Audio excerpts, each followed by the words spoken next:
Mulailah membangun logika ilahi dengan mempergunakan panduan berikut. A.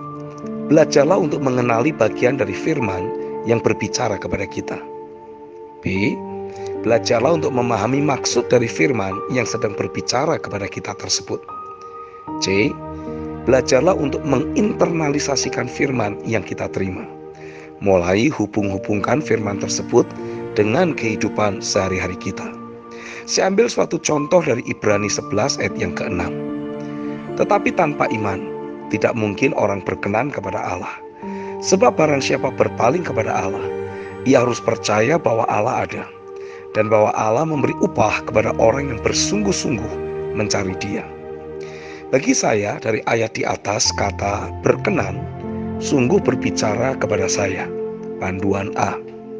Setelah saya menerima firman tentang memiliki kehidupan yang memperkenan hati Tuhan, saya memutuskan untuk menggali secara lebih mendalam pemahaman saya tentang kata berkenan tersebut. Panduan B. Saya mendapati kata berkenan diambil dari kata Yunani euaresteo yang memiliki arti memperkenan atau menyukakan dengan memiliki atau menguasai sesuatu. Dengan saya mulai memiliki suatu pemahaman pokok berkaitan dengan aspek berkenan dari ayat di atas, saya mulai mencoba menghubung-hubungkan pemahaman pokok yang saya terima dengan aspek kehidupan sehari-hari saya. Panduan C. Saya mulai mendapati munculnya berbagai pemikiran, pertimbangan yang bersumber dari firman-Nya yang harus saya internalisasikan ke dalam hidup saya dengan cara mengimajinasikan dan mendeklarasikannya, sehingga kelak pengambilan keputusan saya akan selalu bersumber dari logika ilahi yang saya bangun dalam hidup saya tersebut. Inilah beberapa pemikiran dan pertimbangan yang saya terima, yang saya bangun menjadi logika ilahi dalam hidup saya. 1.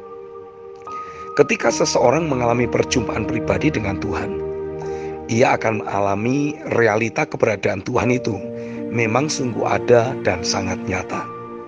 2. Terbangunnya realita keberadaan Tuhan dalam hidup, pikiran dan hati seseorang akan mengkondisikan dirinya jadi rela mengorbankan segala sesuatu demi untuk dapat mengejar dan mendapatkan realita Tuhan tersebut. Yang ketiga, saat orang yang bersangkutan mengejar realita Tuhan, ia harus melakukannya dengan satu keyakinan bahwa saat ia mengejar realita Tuhan, pada saat yang sama Tuhan juga akan beracara dalam hidupnya. Dia memberi upah kepada orang yang bersungguh hati mencari Dia. Yang keempat, saat orang tersebut melangkah mengejar Tuhan dengan langkah iman, melangkah dalam keyakinan yang terbangun dalam hidupnya, tidak peduli apa yang ia lakukan tersebut bertentangan dengan pertimbangan banyak orang, maka sesungguhnya orang yang bersangkutan sedang membangun hidup yang memperkenan hati Tuhan. Dengan kata lain, ada sebuah kesimpulan. Dengan kita mengetahui bahwa hidup kita sedang memperkenan hatinya, kita bisa menolak atau menghancurkan segala bentuk intimidasi musuh yang datang dalam hidup kita.